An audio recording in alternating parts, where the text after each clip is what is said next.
Okay, so here we are. We are back. We're looking at Chapter 18, States and Societies of Sub-Saharan Africa. So our learning goals we want to get out of this presentation coinciding with the chapter explaining how and why states in Africa developed and changed over time, explaining causes and effects of the growth of trans-Saharan trade, so trade across the Sahara Desert, explaining how the expansion of empires influenced trade and communication over time, and then explaining intellectual and cultural effects of these various networks of exchanges in Africa between 1200 and 1450 CE. So remember, we're also looking at stuff that occurs before that time period as continuations in causation and changes over time. So again, we're going to connect back to a lot of stuff that we've already talked about before, and then playing that into the idea of sub-Saharan Africa or areas below the Sahara Desert. All right. So when we first talk about the sub-Saharan desert, we talk about, or the sub-Saharan societies, we talk about primarily the Bantu-speaking people, right, originating primarily out of, this area of Nigeria, right below the Sahara Desert. Essentially they migrate throughout much of Central and Southern Africa, aided by the discovery of metallurgy with the tools such as axes and hoes. We can kind of see more of an ancient furnace, and you would see this kind of development throughout the Americas, throughout Europe, throughout Asia. Various parts of the globe, kind of discovering metallurgy all at different times. All right. So they use these tools such as axes and hoes for forest clearing and the planting of crops, much like you would in any other agrarian society that learns agriculture. And then, the addition of bananas to their diets, which we kind of historically, the evidence is that they came over across the Indian Ocean, so kind of a pre-Indian Ocean, or what we consider to be the Indian Ocean basin trade. So you can kind of think about that as a kind of precursor to it. And then also there's a growing population of the Bantu peoples, and as we've said, when you have a population that's growing beyond your resources and capacities, you move to other locations. So we can kind of see, the idea of, hoes and axes based down here in the bottom right-hand corner, based on what was being made by the Bantu people. So their societies, and this kind of plays in very long term throughout many of the different groups throughout sub-Saharan Africa, is kin-based. When we talk about kin, we're talking about family-based culture, all right? So many of them are living in small villages, and the family and kinship groups essentially run the village and the local affairs. But remember, that's at the local level. The further out you expand, the difference becomes. All right. So typically led by a council of male heads of household who would choose the chief to run external affairs, and so they often work with neighboring villages. So this is where we get that external power.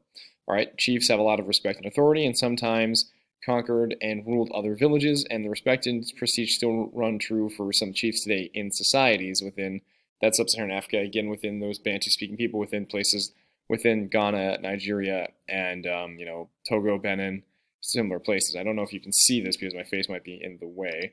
See if we can. Yep, that should just kind of, now you can see the image down here in the bottom right. This is a more modern picture. I think that's a dead leopard or jaguar. I doubt it's a pet. Within, more modern African groups that still actually associate the chief as kind of the local ruler, even though there might be, an elected president or a king or some sort of leader within a given African country. There's still a lot of ties to those kin-based societies. In fact, one of my friends from high school, she studied or didn't study abroad. She taught abroad in Ghana for a bit. She fell in love with a guy. They're married now. And there is a very strong tie within the family to the fact that he is kind of like a part of this really, really long lineage of this family in Ghana that still actually, there's a connection within, again, those kin-based societies where, essentially he's kind of like the head of the family, or one day will become the head of the family. So, there's a lot of honor and respect kind of placed upon him, and a lot of expectations that he has to uphold to, even though he's still living in a more modern society today inside the 21st century, right? So back to this though. Land is shared by families in the village, and they share food, wealth, etc. amongst themselves. All right. There's standard gender roles, but women are allowed to occasionally be warriors and merchants. So there's again a little more of an extension to a little more gender equity in that sense, at least early on, because again the ability to go fight for your family, go fight for your family's honor, and the ability to earn and make money via the trade, via being a merchant. Okay. Mostly following local animist and spiritual beliefs, with one male god and many lesser deities. So again, that could tie ourselves into a lot of other groups that we've talked about. But mostly nowadays, this is kind of lessened. You see more, again, synchronized with Islam or Christianity, because both of them end up playing massive roles in the societies inside sub-Saharan Africa. So see a lot of those.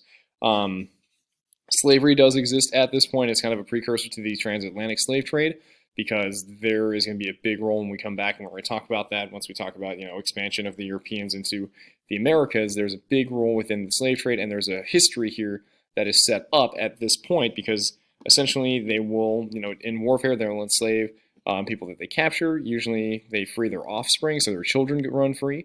But also people that are in debt also are enslaved again as a result of, here's what you have to do to pay off services and labor. All right. So the arrival and spread of Christianity. So primarily while we talk about sub-Saharan Africa, we primarily talk about Islam, especially in these early periods. But we want to mention that Aksum, which is essentially, modern-day Ethiopia, it was a very big Christian stronghold for a very long time. All right, essentially starting in Egypt and then moving in down to what was the Nubia and Kush regions of Egypt and the Sudan, and then into what is, again, modern-day Aksum, or modern-day Ethiopia, what was called Aksum. All right, spread through missionaries and trade. There's small pockets, but still remains a large part of Ethiopian society as a syncretic faith. And so one thing to really consider is that people in Ethiopia, they believe that they have the Ark of the Covenant lying around Lake Tana. So, again, the idea that, they are kind of the spiritual descendants of both Judaism and within Christianity. There are pockets of those that definitely exist and have those strongholds. Like, they believe that the, Ark of the Covenant lies within them. Their interpretations, so, like, you can kind of see here, here is the Virgin Mary, and there is, supposed to be, young baby Jesus. And you can kind of see, based on, their ancestry and their cultural ties, that they would assume that Jesus and, his, ancestors, including the Virgin Mary, were black, all right, which is definitely a different take than you would find in other interpretations of Christ and his family, all right, as well as, here are his, disciples, the three wise men, all that. Oh, I want to go back. Whoops, sorry, wrong way. All right, so you can kind of see that interpretation based on, again, cultural beliefs. So different take on Christianity in that sense, based on regional understandings and interpretations. Right. So when we talk about sub-Saharan Africa, we also want to mention this. We also want to bring it back to Islam, because Islam is the dominant culture, especially in northern Africa, as well as eastern Africa along the Indian Ocean coast. So we want to mention where that comes from. So this map over here kind of explains that spread. So again, we talked about Dar al-Islam coming in within the 700s, spreading much across North Africa and replacing many dominant Christian groups, or at least faction Christian groups, like Coptic Christians that still exist today, but essentially moving throughout the region over time, right? So, Islam, again, as we have said, in many cases, before, in terms of like India and Southeast Asia, okay, Islam is being spread by merchants and missionaries over the Sahara Desert and across the Red Sea and the Indian Ocean. So you can also see not just by land, but also across those, water locations. Again, synchronizing with local beliefs and gender equity.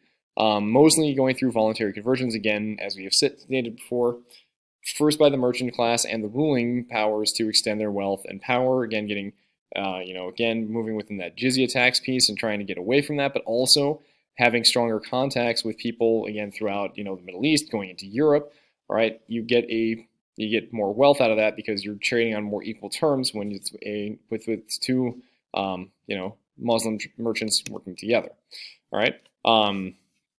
And so two of the things that really help kind of push this is the camel caravans that go across the desert, because, again, camels are very well suited to traveling across the desert because of, their structure. They're able to hold water and hold goods. It's a lot easier to travel that way. And then also ships moving, again, across East Africa help to sort of spread as they move beyond the deserts, all right?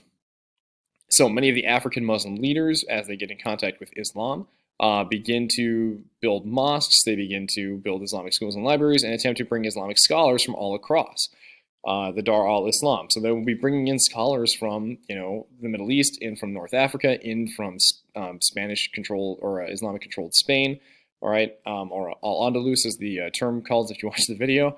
And so they're bringing them in to kind of strengthen, the expansion and prestige of Islam, but also telling to the rest of the Muslim world, we are Muslim too, and so we want you to, respect us, and we want to have Muslim authorities, we want to have a say within the religion, and prove ourselves as worthy, or our Muslim scholars and, knowledge, as well as any other Muslim on the planet.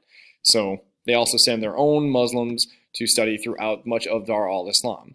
All right, so again, we talk about the fact that, you have different caliphates going on at this point, depending on the time period. You also have, the rule of the Mongols.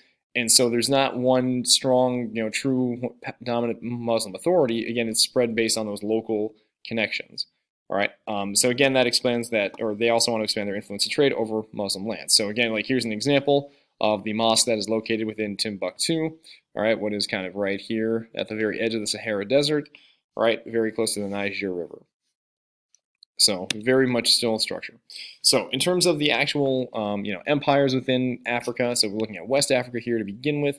So when Islamic merchants crossed the Sahara Desert, they already discovered established empires. It wasn't like these were just nomadic groups that were living below the Sahara Desert.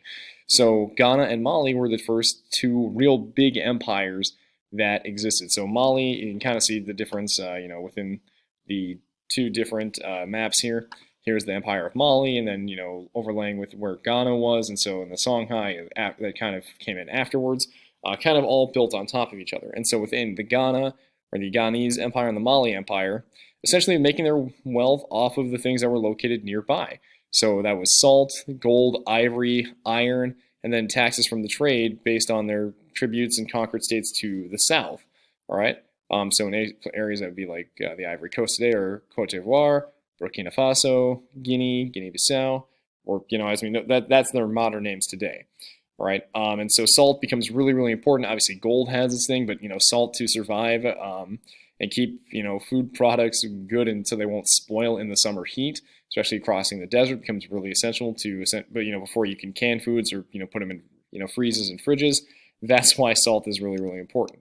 All right, and so what they're trading with the Muslim merchants who come across the desert, including for salt, or they're exchanging, salt and horses, because, salt is primarily located above the Sahara Desert, or in the Sahara Desert. That's what they're trading them for with those other things. All right, and then we got this gentleman down here in the bottom left-hand corner, Mansa Musa, one of the more famous kings of Mali. All right, they talk about his wealth being so famous, that when he went on his trip to the Hajj, so again, that pilgrimage to Mecca, he went over a number of years in the mid-20s, going all the way from, Timbuktu through, and you can kind of see, here's his route, not actually even starting in Timbuktu, but, going all the way into Egypt and then into Mecca, and then on his way back, brought tens of thousands of pounds of gold with him, and, tens of thousands of people as well. So what they essentially said, or what the historians and archaeologists can kind of conclude, was that he brought over 7 million pounds of gold, and that's just the weight, not the actual value, with him. And so when he would go places, they would establish mosques on the way. They would give away money to the poor, the sick, and his generous hosts. And he brought so much gold with him that the value of the gold itself set off inflation in Egypt for well over a decade, because there was just so much gold now in the market in value that it devalued the gold that was already in Egypt. And upon his return, again, kind of making investments into the center of Islam in West Africa by building up Timbuktu. All right, so again, bringing in those Muslim scholars and bringing in the power and prestige within there. And that all, again, strives from his attempts now to, after his visit to Mecca, saying, we need to, level up our beliefs and our spirituality and practices of Islam, because it's nowhere near what they're expecting us to be practicing within the more modern, or the more stricter followings of Islam. So then we also have the Swahili coast states. All right, so again, this is more belonging on the side of Eastern Africa. All right, connecting again, so big time to the Indian Ocean trade, but also into the Red Sea and the Gulf of Aden within the Arabian coastline. All right, so Bantu descendants who make their way here frequently trade with Arabs, converting over time, as we said, like previous groups. They mix the Bantu language with Arabic, which comes up with the language of Swahili that we know today. Essentially, what they're trading for, again, with their version of exotic goods being, gold, ivory, leopard skins, but also slavery, in exchange for pottery and glass made in China, India, the Middle East. So again, those trade routes come really, really handy in this case, and again, knowledge of the monsoon winds. And then the communities and powers of the chiefs expand through trade and taxes, allowing the cities to expand. Not really, kind of like, if you're familiar at all with the Greek city-states, all right, they don't really expand beyond that, but, their power is there, building mosques and out of better materials, and kind of, again, moving in. And then this gentleman here, Ibn Battuta, we're going to talk about him more in class, but a very big Muslim scholar, official, and trader. And then we're not going to get time to mention it here, but the Islamic slave trade, again, we'll speak more about that at a later time.